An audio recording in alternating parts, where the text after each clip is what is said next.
Hello mga bossing. So para sa mga bumili sa akin ng PS4, kung paano maglagay ng games. So kailangan syempre meron kang external hard disk. So may mga external ako dito. Pasensya na, makalat.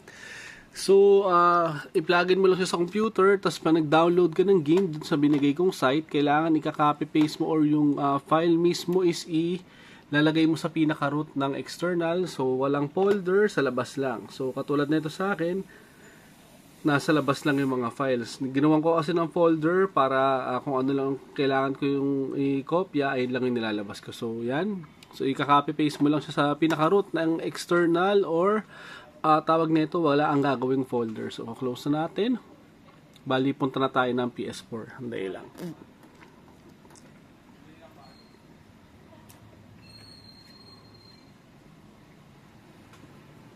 So, dito sa PS4, tawag na ito, syempre, i-activate mo muna yung hen or yung jailbreak. So, pag na-activate mo na yung hen or yung jailbreak, merong lalabas na gold hen. So, dito sa gold hen, papasok lang tayo. So, pinlog-in ko na external bossing. So, naka-plug-in na siya. So, pagpasok mo dito ng gold hen, pasok ka lang ng debug settings, tapos package installer. So, dito mo makikita yung mga games. So, dito ka lang mag-i-install ng games. So, syempre, pag na-install mo na, pwede mo install isa-isa kung gusto mo or install all. So, yan.